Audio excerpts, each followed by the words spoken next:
Okay, I'm gonna start recording and we'll get started. Hey everybody, I wanted to introduce my friend Tim Andrews, who I have learned so much from, and I'm so excited about everything that he's going to talk about and we're going to glean from for our classrooms and for your future classrooms.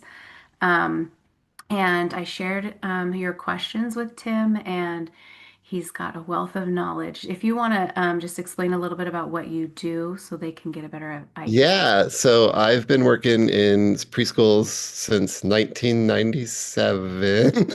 And my specialty is working with children with challenging behavior and inclusion of students with special needs.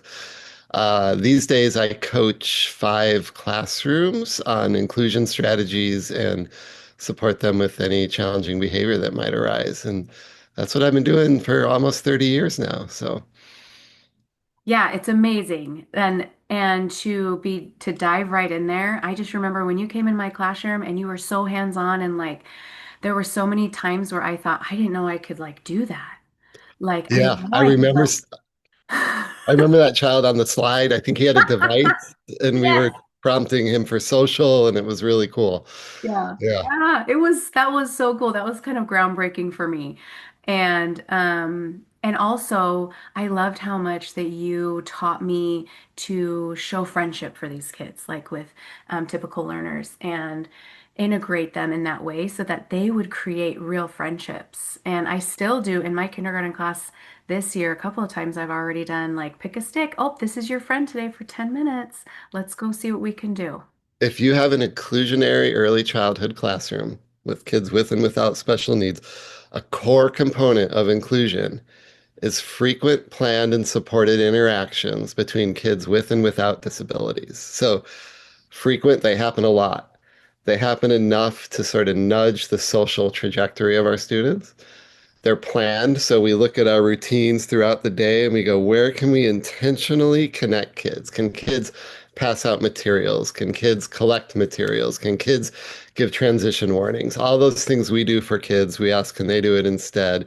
And they're supported in that adults are mindful of this and we're looking for opportunities to connect kids. And when there's minor misbehavior, we push through it in order to maintain these connections between children. And part of being supported means I have to get out of the interaction. I can't sit with a group of kids for too long because all that social attention comes to me.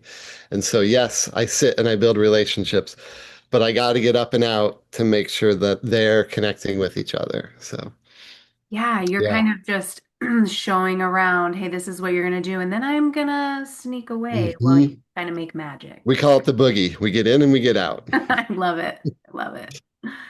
It's great.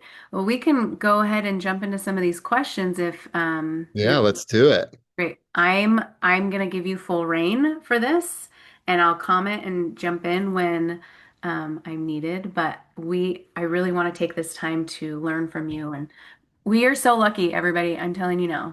This is like, I'm so excited. Ah. We should start a podcast. I just Hey, can't. that would be fun. I mean, this is my passion. I love doing this, so this is great. All right, so let's go ahead. Do you want to read the questions or do you want me to read Sure. them? Yeah. Do you want to just go down in the document Yeah, yeah. open here? So Perfect. this first question is like basically how to better provide for children with autism is how I read this. It's sort of like how to help them with meltdowns. But I when I read this question, my mind immediately went to this idea of high levels of predictability. There's 4 questions that children with autism need to be able to answer in the context of any routine that they're doing. And that's what am I supposed to be doing right now? How do I know I'm making progress? How do I know if I'm at the beginning, middle, or end of something? How do I know when I'm finished? And what do I do next?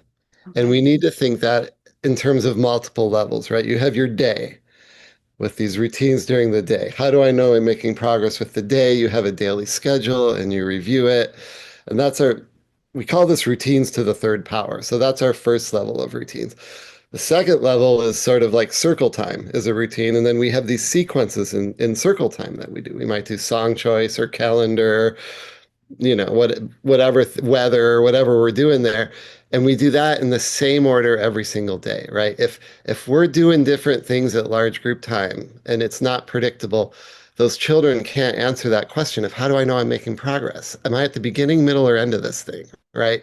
Yeah. And then there's a third level of that, right? That so we've got circle, then we've got the things we do at circle, and then we even parse out that like that calendar time happens the same way every day that we sing our song, we add a number, whatever it is, that it's highly predictable. And we look at that even at materials when children with autism engage in things that make sense to them. And when they're doing it wrong, I think of them, they're making an error. They don't know how to use the materials. So can we set up visual sequences to show them sort of beginning, middle, and end of how to play with the magnet tiles, or beginning, middle, and end of how to play in dramatic play by having some play sequences that show them, excuse me, I'm fighting a cold here. Um, It's okay. this Same. idea of high level of structure and predictability. And when those students with autism can answer those four questions, what am I supposed to do? How do I know I'm making progress? How do I know when I'm finished? And what do I do next? We've prepared these systems and the environment for them that tend to avoid a lot of those meltdowns. I think of often as confusion.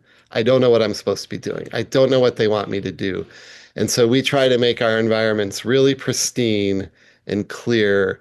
Young children don't know what to pay attention to, and especially young children with autism.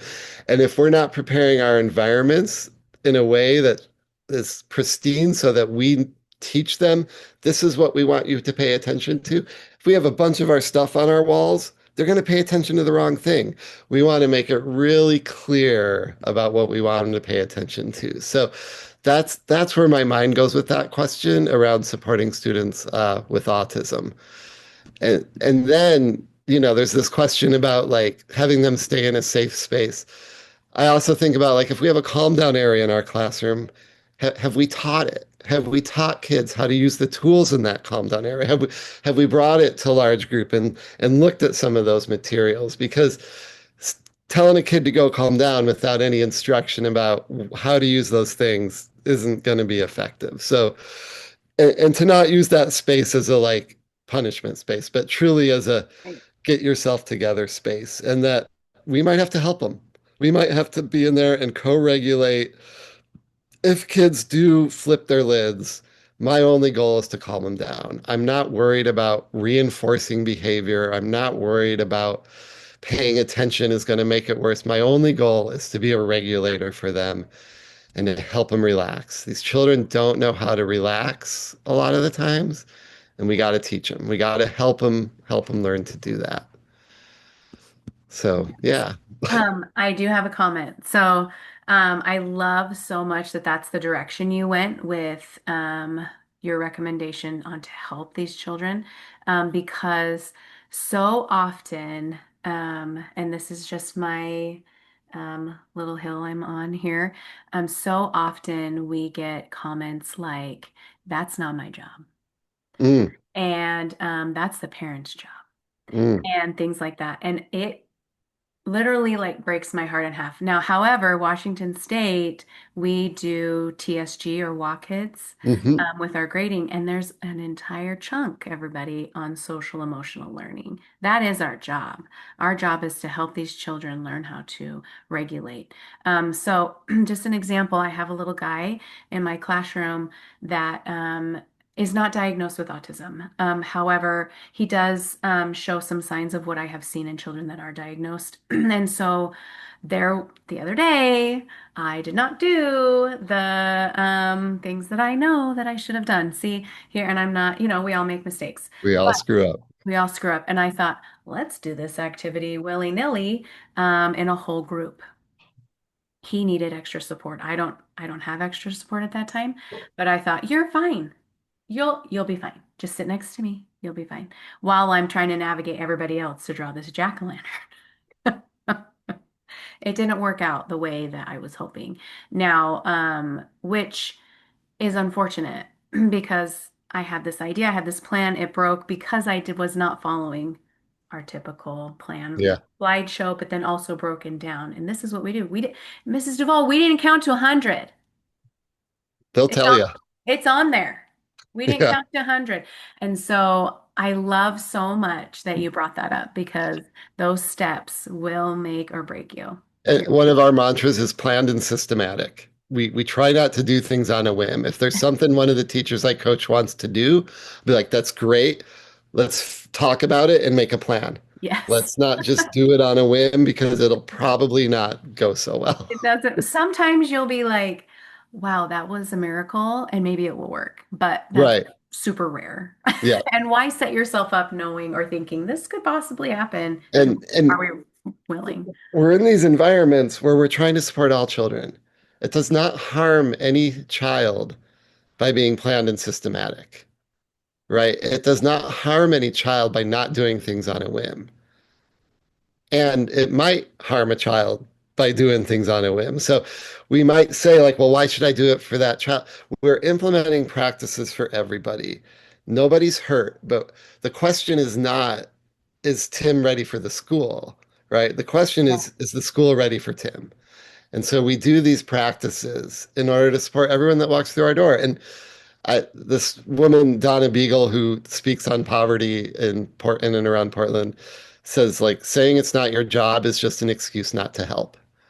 And so you can say, sure, it's the parents' jobs, but then what? Like then you're just stuck Exactly. Then and what? you're acting like there's nothing you can do. Yeah. And you're just sort of taking away any accountability about being able to change the developmental trajectory of the children you support. Yeah. Thank you. I'm glad you brought that in. Yeah, so the best question's about saying no, right? Like instead of Yeah. saying how about or what if. And I mean, my answer is just tell them what you want. Be really clear. In the classrooms I coach, we try to eliminate no, don't, and stop unless it's an emergency. That Mhm. we're always telling kids what we want. And if we tell them what we want, it's clear, right? If I tell a child, there's I've known a lot of kids, if I say don't run, they're like, I'm not running, I'm jogging. I'm not running, I'm skipping. Like they'll argue with me about it. Yeah. Or they hear, if I say don't run, they hear the word run and they're like, that's a good idea. I'm going to run. So if I say walk, it's a clear direction. It's what I want them to do. And now I can give positive feedback. Thank you for walking. Oh my gosh, look at you using your walking feet, right? The number one rule in behavior with young children is you're going to get more of what you pay attention to. You're going to get more of what you notice and where your emotional energy goes. And so we give a lot more emotional energy to the things we want to see than the things we don't want to see in our classrooms. And we don't say no. We give them clear directions about what we want them to do. And it's magical, right? Like stand up, right? We give these very simple directions and then we positively reinforce it every time we do it. We tell them they did it. Thank you for standing up. Thank you for lining up, right?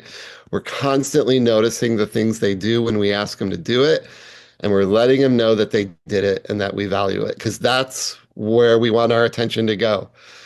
That's what I want to see more of. So Perfect. that's kind of what I got out of that question, Yeah. and I wouldn't say the majority just refuse, right? There is this implication that like, well, if we do this, they refuse. There's this sort of like voodoo mind trick of like, it's like one of the most powerful things you can do is just descriptive commenting. Yeah. Look at Tim over there. He is rolling that Play-Doh out. Oh man, he just smashed it, right? Just by telling them what they're doing, they're gonna respond to you more when you give them directions, right? There's this idea of 5 to 1 that Yeah. we make 5 deposits for every withdrawal into a child's emotional piggy bank, that we catch them for every time we correct them or make a demand. We do at least 5 of these, like catching them doing the right thing. And when you're doing that, they respond to your directions. Like people always ask me, how'd you get him to do it? And it's like, well, I built a relationship. I made the kid like me. Because when they like us, they do it. Yeah. For sure. Well, and when you fill their cup, because a lot of times they come into your room with an empty cup, right? Yeah. Fill that cup before you ask for something back. Connection before correction. Yeah. Connect Love it. before you correct or make demands, And like There's this child today that I had to make some demands, but I made sure that I filled her up, that really like let her know how much I liked her, how valued she was, that I cared about her.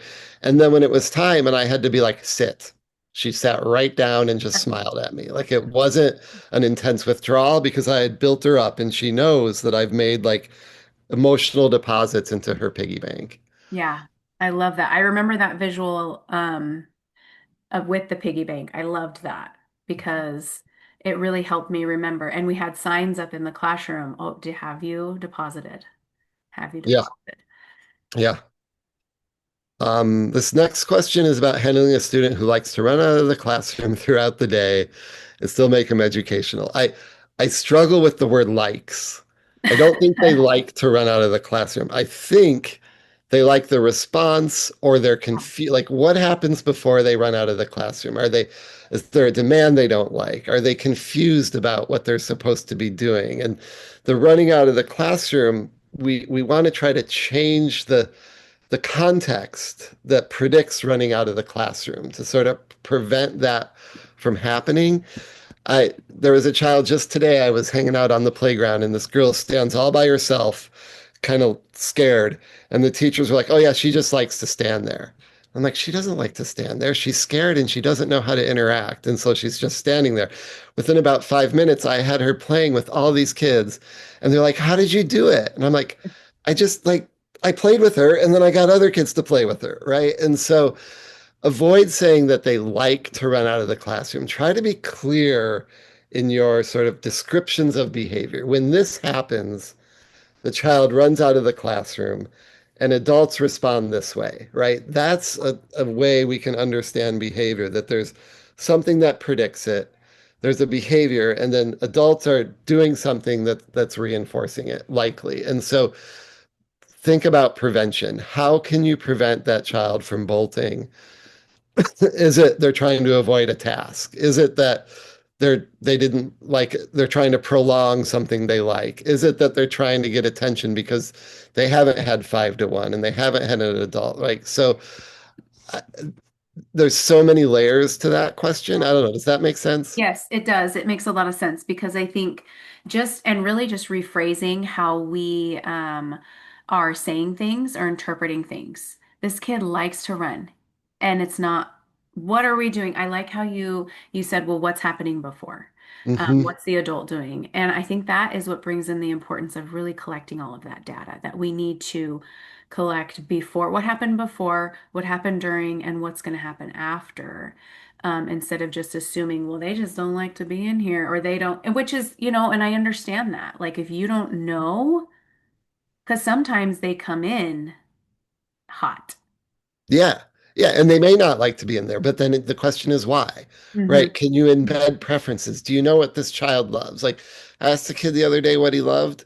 I said, "What music do you like?" And it really surprised me because it's not 1990, but he said, "Phil Collins." And then he went, "Ba-doom, ba-doom, ba-doom, ba-doom, boom, boom." Ksh. He Oh my did the gosh. little drum fill from Yeah. In the Air Tonight. And now I'm like, dude, Phil Collins. I asked another kid the other day, he told me Elton John. And so we sing Rocket Man. Love it. But not every, most of the kids I connect with, Phil Collins won't mean anything. This kid who loves Elton John, like each kid has their own things they love. And so I want to embed the things they love. If I know what that runner loves, how can I make class more joyful for him? How can I bring the joy and surround him with the things he likes so he maybe doesn't want it, like if he is like, "I don't want to be here," let's make it so he wants to be there, Yes. right? Like, but you got to know what they love because not every kid loves a sticker chart. Not every kid, like every child loves different things. And so we send home questions to families. We're like, tell us what do they love, and we ask to learn so that we can embed those things throughout their day to bring the joy for these kids. Then that's so important to remember, especially at this time when we're doing parent-teacher conferences. Have those connections with parents so that they know that you're on their side. Like Oh we're my a gosh. team, we're They, working together. How can I assist you? You are the first teacher. How can I assist you in helping your child become successful in the I've classroom? never met a parent who doesn't want to talk about their kid. Yeah. And when you tell them the things you love about them, they're gonna like you. Like how many times I've heard, well, this parent's really hard. I'll say two or three things I love about their child and I'm in. Like they just want to talk to me, right? Like you got to notice those things and then ask them, what do they like at home? Is there music they like? What shows do they like? What song, like what materials do they like? And bring it in. Bring it in. I had a kid who loved the song No Diggity. The way Who you, doesn't? right? Doesn't love that song. Not me, but we would play No Diggity. When he was safe for like 15 minutes, he got to listen to No Diggity. Like we use the things he loved to get the behavior we want to Oh, see. that I love that idea because so often we just initially or immediately go to, hey, you can have a Skittle. Oh yeah, Or no, hey, you right, can have, yeah, but like yeah, really, they hate Skittles, or right. whatever. Like, I don't care. Throw a Skittle at me. I want to listen to No Diggity. Mm-hmm. I love Mm-hmm. that. Mm-hmm. Handle students with disabilities, ADHD. Again, I think it's that Kind of high touched structure. that. Yeah. It's that same thing as those kids with autism. How can providers support children with behavior issues without getting burnt out? That's hard, right? Like, we talk a lot about self-care, and I don't know how many of us actually do it, but like a couple years ago, after we reopened from the pandemic, and there was more challenging behavior than I've ever seen in my career. I just committed to sleep. I'm like, I like to stay up late, but you know what? I'm going to go to bed earlier so that I can show up as at my best. And I started going back to the gym, just doing these little things. Not all of us can do those things, right? The Yeah. other thing is like reframing behavior, like using your own mind control to like, instead of thinking like, I have to watch him like a hawk or he runs out of the room, you might think like maybe he doesn't understand my expectations about staying in the classroom, right? That you reframe behavior so you can think more positively about what's going on. But like behavior change is hard. This job is hard. This job is hard. Like I am exhausted. I sub today because sometimes I have to sub because we don't have enough subs. Yeah. And I left that classroom just telling those teachers like, you guys are amazing. Like this job is so hard. I am physically just like my feet hurt, my legs hurt. Like I'm a little bit sick and it's just hard. Yeah. It's challenging. And I think about before, I think of my life before therapy and after therapy for myself. And I Yeah. think I don't think I'd be able to be present for the person that I am now for these students if I hadn't taken care of my own head. You know what I mean? And so I can be more present because I have taken care of that. And I have a place at home where I can go and just be, reset, take a bath, whatever I Hmm. need to do every single day. Like you said, we really need to take care of ourselves because Hmm. our hearts are in this. Why did we start? Why did we begin? Because our hearts are in this. Let's make sure we take care of ourselves so that And our hearts can still be in it. and like early childhood should also be fun. Like Yeah. don't don't be afraid to have fun and don't be afraid to like ignore some stuff. Like make wise decisions about what you pay attention to. And if you're doing 5 to 1 and catching kids doing what you want, you start to feel better about the kids because you're noticing more of that stuff that you like. Um, and know that the children that make it the hardest for you need you the most. The children's and families that make it the hardest for you need you the most. And when you can reframe and develop systems and like nudge that developmental needle, there's to me nothing more rewarding than when it, and I don't really believe this, but I have parents that tell me you saved my kid's life. And I'm like, no, you saved their life. I just helped. Yeah. Right. But that is one of the most rewarding things when families tell you. I mean, there's families that I forgot about that 10 years will come back and tell me stuff, and I will have no idea the impact I had on them until they tell you 10 years later. And you're like, really? But that's really rewarding. Yeah. Well, and think about it back to when we were talking about parent teacher conferences and when parents, they just want to talk about their kids. How often are they told negative stuff about their kids? Yeah. They know. They Yep. know that their kid does this or that. They're doing it, probably doing it at home too. Yep. So anyway, Which leads to the next two questions yeah, about like partnering with families and when you don't feel like you have the support from families. Like Partnering with families is incredibly important, right? When I implement behavior plans in the classroom, if I can get families to implement some strategies, we get change more rapidly. But, the best people in our profession, they do what's called working backwards from outcomes. And if the outcome you want is a relationship with this family, you do anything you can to get there and you don't take things personally. When parents aren't responding, you say, you know what? They're doing the best they can. They're really busy. I'm glad they're getting their kid to school, right? And you keep using strength-based language with them. You keep telling them the things they're doing well. You keep telling them the great things about their child to get them to sort of connect with you. And you just gotta notice the strengths. Like if a parent picks him up and their picks their child up and their child smiles and runs to him, say it. Say something like, "Wow, you mean so much to your kid. He just ran. He was beaming when you walked in the room." Like say those things you notice and never give up in trying to make that connection with that family. Sorry. It's okay. I love that. Thank you. We need that reminder And we because got to reframe parent behaviors, right? If they're late every day, they're probably doing something really important before they get to school. Maybe they were in a really important meeting, right? Like it's never personal. It's never about you. It's always like reframe and keep striving to connect. yes, I like there. I heard this one time. I can't remember where I heard it, but it was called the goldfish theory or something like that. Pretend that the really crappy driver in front of you is holding a goldfish. That's nice. And I Like thought about maybe that. they So, are. so my kids and I we're always thinking like if there's a driver and I'm like, ah, before I say something negative, I'm like, they probably have a pot of chili. They have to go slow because if that chili spills in the car, that's going to be awful. And I think about that with parents, like think about that and think about how can we create and change it. Every parent's doing the best they can. Every parent loves their kid, and every one of them does what they know. And so we can help them know new stuff, but they have to want that, right? Yeah. And by connecting is how you get there. Yeah.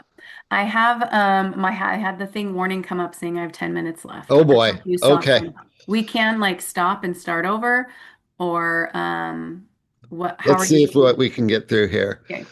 A functional behavior assessment is important when you need to, for those kids who are persistent, but you always got to be looking at your lower tier strategies. Is our day predictable? Are we given positive directions?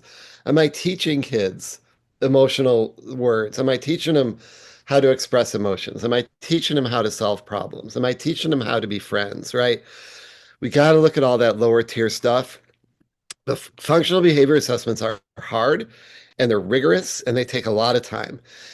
They're a lot easier if people are doing all the lower tier stuff first, and they're often unnecessary when we're doing all that lower tier stuff. And I had a trainer once tell me, look, they're getting out of the stuff they don't want to do the stuff they want to do with people they want to do it with. And it's like, if you think about it that way, we don't even need to do a functional behavior assessment. They're doing the stuff they want, they're getting out of what they don't want, and they're doing it with people they care about. And so it can be important, but I think a lot of times it might not be necessary. Um, a student who can't take criticism or don't do any work because he knows he doesn't have this, he doesn't have to. He doesn't like rewards. How would I make him do the work? Well, first I wouldn't criticize him. like, Which really I, goes back to creating that relationship and finding out what yep, you love. Yeah, what you had said. yep. Mhm. And like, there's ways to ask questions that are less demanding. Like, just an example, instead of telling a child, brush your hair, you might be hold a brush and go, I wonder what you do with this. And they'll go, oh, you brush your hair. And they'll start doing it, right? Like, so there's ways to kind of get them to do that work. For kids who really are persistent, I might say, like if it's an older child and there's 7 questions, I might say cross off 4. Cross off any 4 you don't want to do and just do 3. You pick whatever 4 you don't want, right?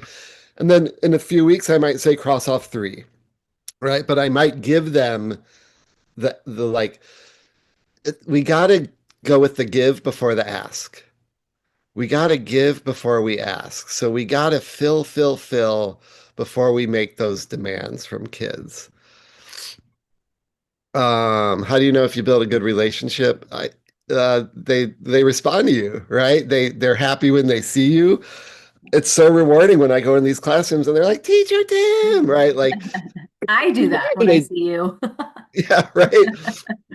They respond, and if children don't have structure at home, I I'm not sure that they don't like structure in class. I think they might actually need more structure. I think that all children want structure, and our job is to sort of guide them through that. So I would actually look and go, do you have those routines to the third power? I would really hone in on even more structure.